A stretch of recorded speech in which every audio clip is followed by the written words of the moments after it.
बिस्मिल्लाहिर्रहमानिर्रहीम। अस्सलाम वालेकुम स्टूडेंट, कैसे हैं आप? उम्मीद करता हूँ आप सब लोग खैरियत से होंगे। स्टूडेंट, आज के लेक्चर नंबर 1 के अंदर चैप्टर नंबर 6 एक्सरसाइज 6.1 के अंदर मैं आप लोगों को खुश आमदीद कहता हूँ। आज का हमारा जो टॉपिक है वो आपके पास है सीक्वेंस एंड सीरीज, और हम लोगों ने आज चैप्टर नंबर 6 स्टार्ट करना है। आपके पास क्लियर होगा स्टूडेंट? प्रीवियस लेक्चर में हम लोगों ने चैप्टर नंबर 5 पार्शियल फ्रैक्शन को क्या किया था, वाइंड अप किया था। तो इस लेक्चर के अंदर हम लोगों ने सबसे पहले तो स्टडी करना है कि आपके पास सीक्वेंस क्या होता है। आपके पास समझ आ रही है इस बात की? तो जो आज का हमारा टॉपिक है वो आपके पास है सीक्वेंस।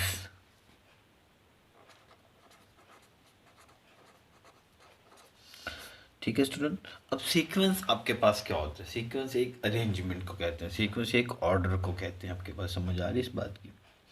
सीक्वेंस एक लिस्ट ऑफ नंबर्स को कहते हैं। आपके पास समझ आ डेफिनेशन आपके पास student, a sequence is a function whose domain is a subset of the set of natural number। आपके पास सीक्वेंस की जो डेफिनेशन है, a sequence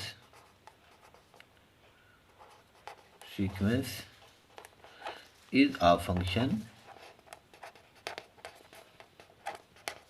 whose domain, ठीक है, उसकी जो डोमेन है, whose domain is a subset, set नहीं, सबसेट ऑफ नेचुरल नंबर।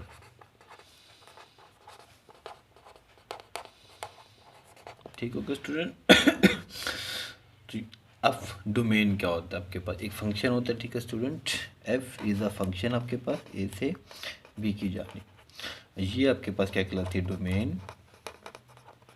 और ये आपके पास क्या कहलाती है स्टूडेंट, उसकी रेंज कहलाती है। आपके पास क्लियर हो गया? तो याद रखिए, अगर सीक्वेंस एक ऐसा फंक्शन है, ठीक है, जिसकी डोमेन क्या होती है, सबसेट ऑफ नेचुरल नंबर होती है। और नेचुरल नंबर आपके पास क्या होता है स्टूडेंट, 1 2 3 4 5 एंड सो ऑन। आपके पास क्लियर हो गया स्टूडेंट? तो याद रखिएगा, जो सीक्वेंस आपके पास, हम अरेंजमेंट को भी कहते हैं। क्या चीज़? अरेंजमेंट।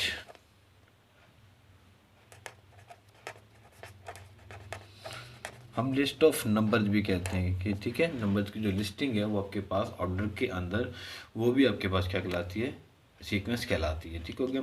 जो लिस्टिंग ऑफ नंबर होगी उसमें एक ख़ास ऑर्डर होना चाहिए, एक ख़ास तरतीब होनी चाहिए आपके पास, तो वो भी क्या कहलाती है, सीक्वेंस कहलाती है आपके पास। तो सीक्वेंस की जो रिप्रेजेंटेशन आपके पास, वो आपके पास है ए एन। हम इसको वैसे भी लिख देते थे और सिंपल भी लिख देते हैं ए एन। आपके पास ये क्या है, सीक्वेंस की रिप्रेजेंटेशन। आपके पास ज़रूरी नहीं है ए एन ही लेंगे, अब ए एन की जगह पे कुछ भी ले सकते हैं, a n, b n, s n, t n. ठीक है स्टूडेंट? तो सीक्वेंस कहलाती है। आपके पास समझ आ रही है इस बात की? तो अब ज़रा गौर कीजिएगा, ये आपके पास a one, a two, a three, a four and so on. आपके पास ए वन आपके पास क्या होती है, फर्स्ट टर्म। कौन सी? First term. आपके पास समझ आ रही है? ए टू आपके पास क्या होगी, सेकंड टर्म। ए थ्री आपके पास क्या होगी, थर्ड टर्म। और ए फोर क्या होगी आपके पास, फोर्थ टर्म। आपके पास समझ आ रही है इस बात की स्टूडेंट? तो इसी तरह आपका सोन चलता जाएगा, और जो लास्ट में होती है ए एन, वो आपके पास होगी nth टर्म कहलाएगी आपके पास। समझ आएगी इस बात की स्टूडेंट? अच्छा जी, ये तो था आपके पास सीक्वेंस के बारे में कि उसकी रिप्रेजेंटेशन और उसकी प्रॉपर डेफिनेशन आपके पास क्या होती है। क्लियर होगा स्टूडेंट? अब हम नेक्स्ट मूव करते हैं अपने टाइप्स की तरफ। आपके पास आपसे कह दिया जाता है कि आपसे पूछ लेता है क्या रियल सीक्वेंस क्या होती है। क्या चीज़ student? Real sequence.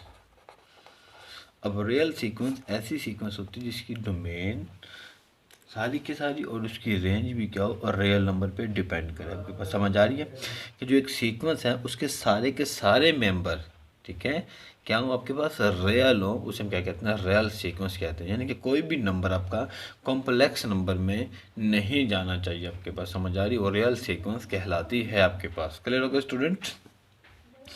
Real sequence की डेफिनेशन क्या? If all the number of a sequence are real number then it is called real sequence. आपके पास ठीक हो गया? अब यहाँ पे लिख सकते हैं, if all the terms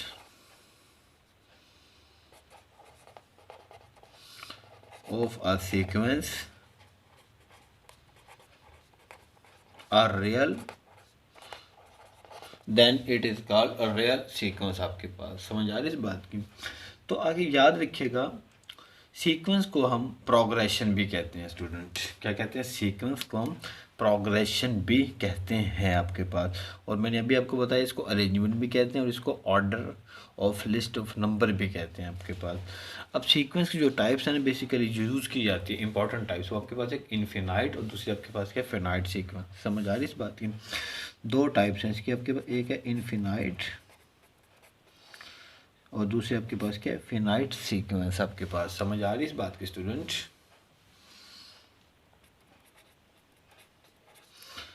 sequence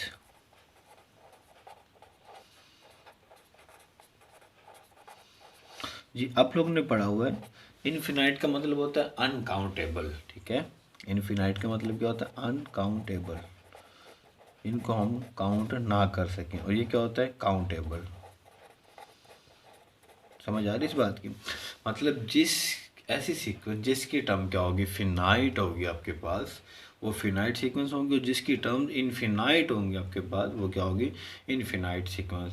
मतलब जिसकी लास्ट टर्म का आपको नहीं पता वो इनफिनाइट होगी, और जिसकी लास्ट टर्म का आपको पता होगा वो आपके पास क्या होगी? फिनाइट सीक्वेंस होगी। आप इनकी एग्जांपल ले सकते हैं। ठीक है, मे बी आपको सीक्वेंस लेने लगे 1 2 3 4 एंड तक 100 और 1 2 3 4 एंड सो ऑन आपके पास। अब ये आपके पास क्या स्टूडेंट? फिनाइट, ठीक हो गया। और ये आपके पास क्या? Infinite sequence. अनदर टाइप्स हैं इसकी सीक्वेंस की, एक आपके पास है इंक्रीजिंग सीक्वेंस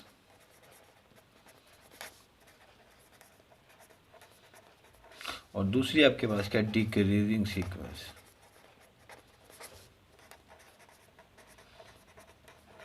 अब देखिएगा, इंक्रीजिंग सीक्वेंस का, इंक्रीजिंग का मतलब होता है बढ़ना और डिक्रीजिंग का मतलब होता है कम होना। ऐसी सीक्वेंस जो आपकी बढ़ रही होगी वो आपके पास इंक्रीजिंग, और ऐसी सीक्वेंस जो आपके पास कम हो रही होगी वो आपके पास क्या होगी? डिक्रीजिंग होगी। सपोज कीजिएगा, देखिएगा 2 4 6 8 10, ये आपके पास क्या? इंक्रीजिंग है। समझ आ रही इस बात की? ये आपके पास क्या है? Increasing sequence. समझ आ रही इस बात की? और 1/2 1/3 1/4 आपके पास ये क्या होती है? डिक्रीजिंग सीक्वेंस होती है आपके पास। समझ आ रही इस बात की?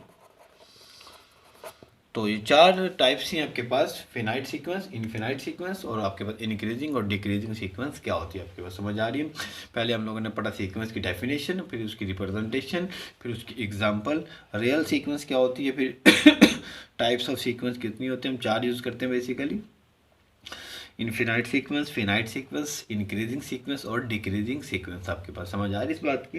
तो याद रखिएगा, सीक्वेंस को हम प्रोग्रेशन भी कहते हैं आपके पास। प्रोग्रेशन बेसिकली क्या होता है? गैप होता है। समझ आ रही इस बात की? आगे जाके प्रोग्रेशन, ऐसी सीक्वेंस जिसका गैप सेम होगा उसको हम क्या कहेंगे? ऐसी सीक्वेंस जिसमें गैप सेम नहीं होगा उसको हम सीक्वेंस कहेंगे या नहीं कहेंगे, वो हम नेक्स्ट जाके क्या करेंगे? स्टडी करेंगे आपके पास। क्लियर होगा स्टूडेंट? तो अब हम मूव करते हैं अपनी एक्सरसाइज 6.1 की तरफ। तो क्वेश्चन नंबर 1 आपके पास बहुत ही आसान सा क्वेश्चन है। ठीक है, क्वेश्चन नंबर 1 में वो आपसे कहता है find the first 4 term of the following sequence. ठीक है, आपको सीक्वेंस गिवन है। ठीक है, क्वेश्चन नंबर 1 में वो आपसे कह रहा है कि एक सीक्वेंसेस गिवन है, आपने क्या करना है? जो उसकी फर्स्ट टर्म को कैलकुलेट करना। अब जरा गौर कीजिएगा, A N is equal to -1 की पावर एन की पावर क्या आ जाएगा? स्क्वायर आ जाएगा आपका। तो ज़रा गौर कीजिएगा, अब आपको ये पता होना चाहिए कि एन किसको बिलोंग करता है। ठीक है, जो कहे ना एन किसको बिलोंग करता है। ठीक है, डेफिनेशन में क्या कहता है? Whose function domain is the subset of natural number. इसका मतलब है जो आपका एन है वो बिलोंग कर रहा है किसको? नेचुरल नंबर को। सबसेट है ना उसका, तो इसका मतलब बिलोंग कर रहा है ना, कंटेंट है उसके अंदर। तो कितनी टर्म निकालनी है? अपने फर्स्ट 4 टर्म कैलकुलेट करनी है। Find first 4 term.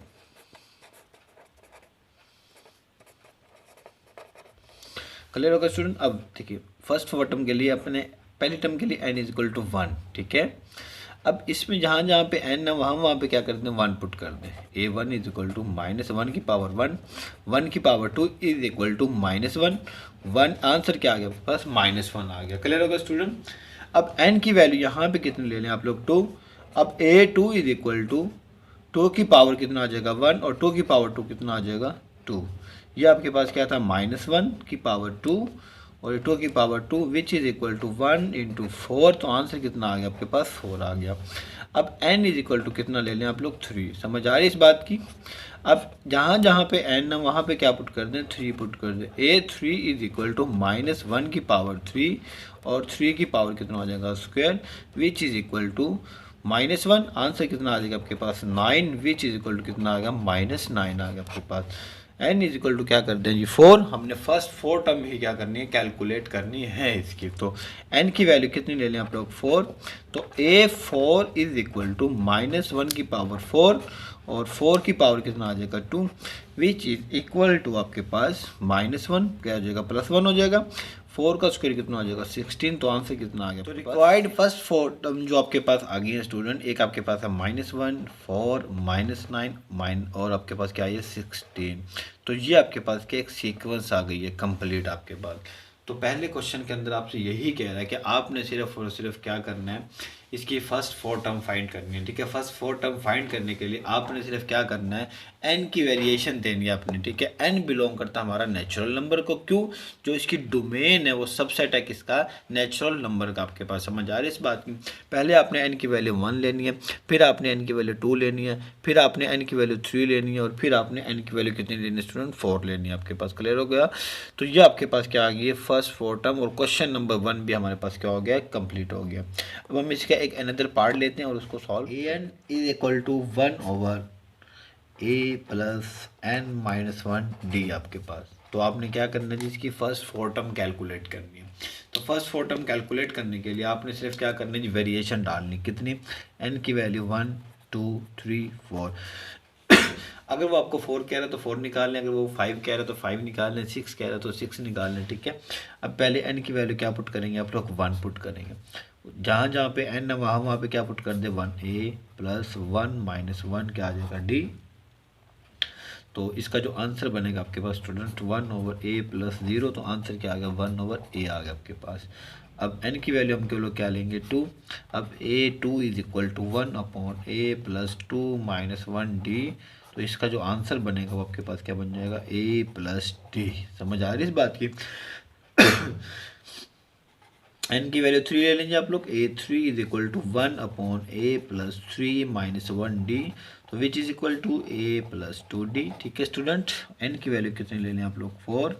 तो a4 is equal to 1/a plus कितना आ जाएगा आपके पास 4 -1 d। तो which is equal to a plus 3d आ गया आपके पास। समझ आ रही है इस बात के स्टूडेंट। तो क्वेश्चन नंबर जो 1 है आपके पास ऑलमोस्ट कंप्लीट हो चुका है। तो इसकी सीक्वेंस आप लिखने का तरीका क्या है 1/a प्लस d और 1/a प्लस 2d और 1/a प्लस 3d आपके पास क्या आ गया एक सीक्वेंस आ गया। क्लियर होगा स्टूडेंट। तो क्वेश्चन नंबर 2 में कहता है जी इसका find the indicated term, find the indicated terms of the following sequence. आपके पास समझ आ रही है। पहले जो गिवन है 2 6 11 17 कहाँ तक जाना है जी आपने A7 तक जाना। समझ आ रही है इस बात की। मतलब आपके एक सीक्वेंस गिवन है उसकी जो लास्ट टर्म है वो आपके पास क्या A7 है। तो आपने क्या करना है जी A7 की वैल्यू निकालनी है। फाइंड द इंडिकेटेड टर्म का मतलब है आपने A7 कैलकुलेट करना है। समझ आ रही है इस बात की स्टूडेंट। अब ज़रा गौर कीजिएगा जो गिवन आपके पास 2 6 11 17 कहाँ तक जा रहा है जी A7 तक जा रहा है। अब इसमें A1 कितना आपके पास 2। तो अब ज़रा गौर कीजिएगा A2 निकालने के लिए आपने इस रकम में क्या ऐड की जाए तो आंसर आ जाए आपके पास। तो 2 + 4 विच इज़ इक्वल टू कितना आ जाएगा आपके पास 6। समझ आ रही इस बात की। A3 मतलब 6 में कितना ऐड करूं कि आंसर आ जाए आपके पास 6 + 5 कितना आ गया 11। A4 इज इक्वल टू कितना आ जाएगा 11 में हम कितना ऐड करें जी 6 ऐड करें तो आंसर कितना आएगा 7। A5 आ जाएगा जी 17 + 6 के बाद क्या आएगा जी 7। क्यों एक सीक्वेंस आ गई है 4 4 के बाद 5 5 के बाद 6 6 के बाद 7।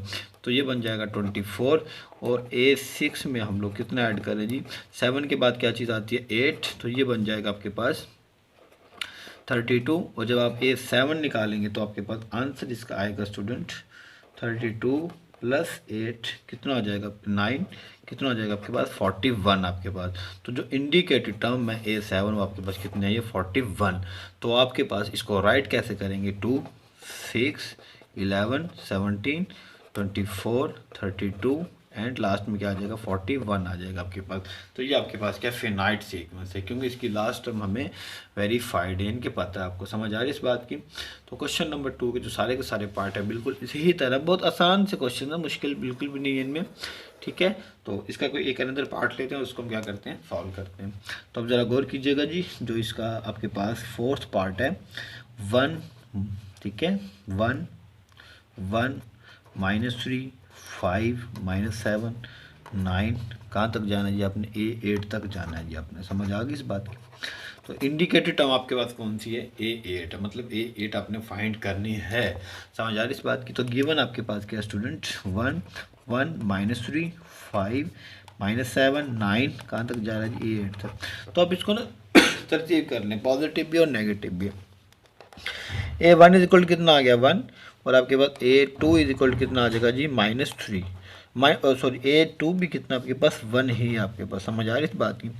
A3 कितना आ गया आपके पास -3, A4 कितना आ गया आपके पास 5, और A6 कितना आ गया आपके पास -7, और A5 सॉरी, ठीक है, और A6 कितना आ गया आपके पास, A1 A2 A3 A4 A5 A6 कितना आ गया 9।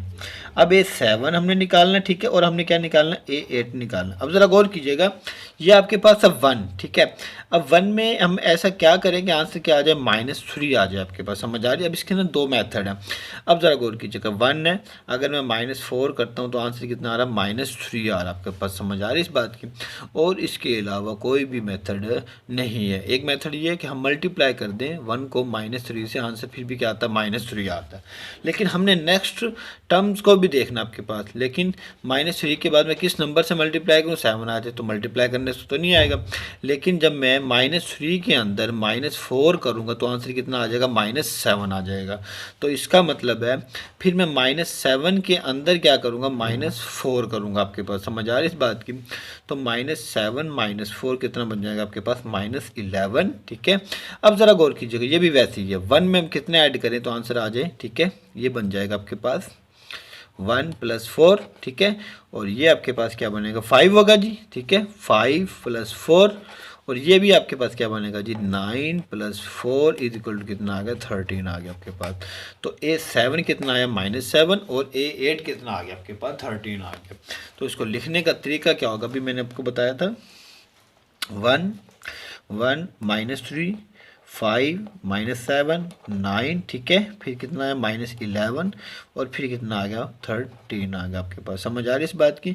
तो इंडिकेटेड टर्म जो आपके पास आई है वो कितनी आई है आपके पास, 13 आई है।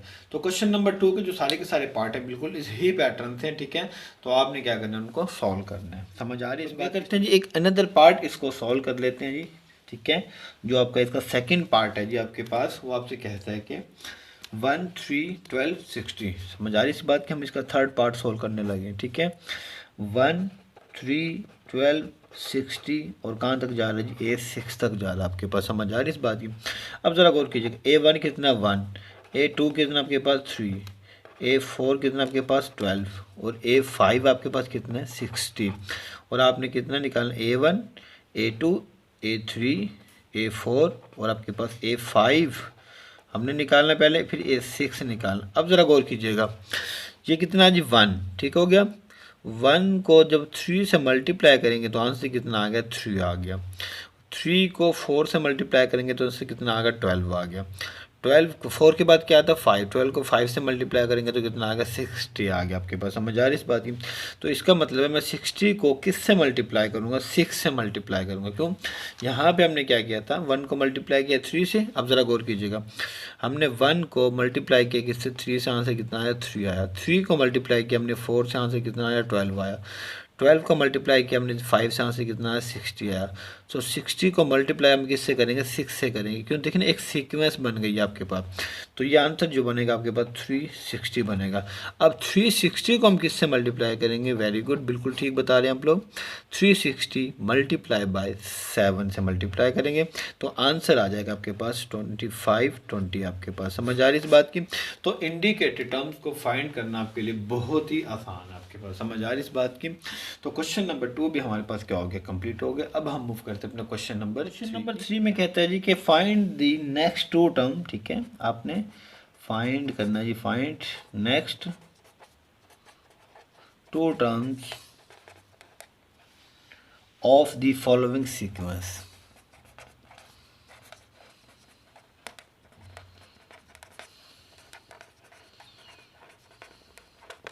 समझ आ गई इस बात की। अब सीक्वेंस आपके पास क्या क्वेश्चन नंबर 1 में क्या कहता है, फर्स्ट 4 टर्म फाइंड करें। क्वेश्चन नंबर 2 में क्या कहता है, इंडिकेटेड टर्म फाइंड करनी है। और क्वेश्चन नंबर 3 में आपसे कहता है जी फाइंड द नेक्स्ट 2 टर्म आपके पास। समझ आ रही इस बात की। अब क्वेश्चन नंबर जो फर्स्ट पार्ट गिवन है 3 का, वो आपसे कहता है 7, 9, 12, 16 और 2 टर्म आपने इसकी कैलकुलेट करनी है। तो सेम मेथड होगा जी आपका। आपने कोशिश यही करनी कि एक तरतीब फाइंड करनी है, एक अरेंजमेंट फाइंड करनी है, एक ऑर्डर फाइंड करना आपने इन टर्म्स के दरमियान। तो देन आप इजीली अपने सीक्वेंस की टर्म्स को कैलकुलेट कर सकते हैं। तो अब ज़रा गौर कीजिएगा, पहली टर्म आपके पास होती है A1, A1 को 7 कहते हैं जी। अब ज़रा गौर कीजिएगा, ठीक है, ये 7 है, ये आपके पास कितना 9 है। तो जब हम सेकंड टर्म निकालेंगे तो 7 प्लस कितना आ जाएगा 2 इजिकल टू कितना आ गया 9। हम A3 निकालेंगे तो 9, 2 के बाद क्या आता है 3, तो कितना आ गया 12। जब हम A4 निकालेंगे 12 प्लस 4 कितना आ गया जी 16। हम A5 निकालेंगे जी 16 प्लस 5 कितना हो जाएगा 21। और हम A6 निकालेंगे जी 21 plus 6 which is equal to 27 आपके पास। समझ आ गई इस बात की स्टूडेंट। तो नेक्स्ट 2 टर्म आपके पास कौन सी हैं, 21 और 27 आपके पास। समझ आ रही इस बात की। यहाँ आप लिख भी सकते हैं कि आपके पास नेक्स्ट 2 टर्म 7, 9, 12, 16, 21 एंड 27 आपके पास। इसके बॉक्स भी बना देंगे तो उनको आइडिया हो जाएगा ये नेक्स्ट 2 टर्म्स आपके पास। समझ आ रही इस बात की स्टूडेंट। तो नेक्स्ट मूव करते हैं हम लोग। इसका जो सेकंड पार्ट है आपके पास, वो आपसे कहता है जी 1, 3, 7, 15, ठीक है, और आपके पास है 31। अब ज़रा गौर कीजिएगा, सिमिलर वे में A1 की वैल्यू कितनी है जी आपके पास, आप बता सकते हैं मुझे 1। समझ आ रही इस बात की। अब ज़रा गौर कीजिएगा, फिर अगेन वही मेथड आपके पास, अपने एक सीक्वेंस फाइंड आउट करनी है। अब देखिए ना, 1 में 2 ऐड करता हूँ 3 आता है, 1 में 2 ऐड कर दिया तो आंसर कितना आ गया 3। अब 1 को अगर मल्टीप्लाई करें किससे 3 से, तो आंसर फिर भी कितना आ गया 3 आ गया। तो अब ज़रा गौर कीजिएगा, लेकिन नेक्स्ट में जब जाता हूँ 3 में +4, क्या 2 के बाद 3 आता है ना, अब +4 करें तो आंसर 7 आ रहा है। एक सीक्वेंस ही नहीं बन रही। तो 7 में कितना ऐड करूँ, 8 ऐड करूँगा तो 15 आएगा। तो देखिए ना, एक सीक्वेंस नहीं बनी आपके पास। तो हमने क्या बनानी है, एक सीक्वेंस, एक अरेंजमेंट, एक तरतीब, एक ऑर्डर बनाना पहले, फिर हम इसको कैलकुलेट कर सकते हैं। तो अब ज़रा गौर कीजिएगा, अगर मैं इसको मल्टीप्लाई करके और ऐड कर दूँ, देखिए ना, A2 निकालना है, 1 + 2 की पावर 0 कितना आ जाएगा आपके पास 2 की पावर 1, सॉरी, ठीक है, 2 की पावर 1। आंसर कितना आ जाएगा 1 + 2 इज इक्वल टू कितना आ गया 3। अब A3 इज इक्वल टू, जल्दी से बताइएगा, ये 3 + 2 की पावर 1 के बाद क्या आता है 2, ठीक है। तो आंसर क्या आ जाएगा आपके पास, बता सकते हैं आप लोग मुझे स्टूडेंट। 3 + 4 कितना आ गया आपके पास 7। तो अब ज़रा गौर कीजिएगा, A4 इज इक्वल टू 3 + 2 की power 3 which is equal to 3 + 8 which is equal to कितना आ जाएगा आपके पास, ये 7 था, सॉरी ये 7 आएगा आपके पास यहाँ पे। 7 + 8 कितना होगा 15। और A5 इज इक्वल टू कितना आएगा जी 15 + 2 की पावर 4, 15 + 16 कितना हो जाएगा आपके पास 31। समझ आ रही है। हमने 2 टर्म निकालनी है अभी, A6 31 + 2 की पावर कितना आ जाएगा 5, ठीक है। अब 2 की पावर 5 आप किसके बराबर होता है स्टूडेंट 32, ठीक है। 31 + 32 विच इज इक्वल टू कितना हो जाएगा 63। और ये जो 7 बनेगा आपके पास 63 + 2 की पावर 6, 2 की पावर 6 आपका बराबर होता है student. Find A1, A2, A3, A4, A5, ठीक है। और नेक्स्ट 2 टर्म निकालनी थी, A1 31, A6 आ गया 63, और हमने जो A7 2 की पावर 6 किसके बराबर होता है 64 के बराबर होता है। 63 + 64 विच इज इक्वल टू कितना आ जाएगा 7, 127 आपके पास। तो नेक्स्ट जो 2 टर्म बनी वो आपके पास क्या बनी है 127 एंड 63 आपके पास। समझ आ गई इस बात की स्टूडेंट। तो बहुत आसान सी कैलकुलेशन है, जस्ट आपने क्या करना है, इसमें एक ऑर्डर कैलकुलेट करना है। चलें जी, नेक्स्ट इसी का पार्ट करते हैं जो आपके पास डिवीजन की फॉर्म में है, ठीक है स्टूडेंट। तो इसका एक अनदर पार्ट हम लोग करते हैं कि आपके पास अब 1 3/2 5/4 7/8। तो हमने इसकी दो टर्म नेक्स्ट निकालनी है। समझ आ रही इस बात की? तो अब ज़रा गौर कीजिएगा, क्वेश्चन को ध्यान से देखिएगा। अब डिवीजन की फॉर्म में आ गया आपके पास। अब ज़रा गौर कीजिएगा, जो A1 है आपके पास वो कितना 1। अब हमने दोनों को देखना, ऊपर वाली टर्म को भी और नीचे वाली टर्म को भी। ऊपर वाली में जो गैप है वो आपके पास कितना है 2 का, ठीक है ना। 5 - 3 कितना आ रहा है 2 आ रहा है। 7 - 2 कितना आता है आपके पास, 7 - 5 कितना आ रहा है आपके पास 2 आ रहा है। समझ आ रही है इस बात की? अब इसमें जब देखते हैं 4 - 2 2 आ गया। 8 - 4 देखिए ना, 4 - 2 आंसर कितना आ गया 2। 8 - 4 आंसर कितना आ गया 4। तो ये हमारा वैलिड नहीं है, लेकिन ये हमारा ठीक है। तो अब जरा गौर कीजिए कि अगर मैं नीचे वाली टर्म को, ठीक है, 2 को मल्टीप्लाई कर देता हूँ 1 से, आंसर कितना आया 2।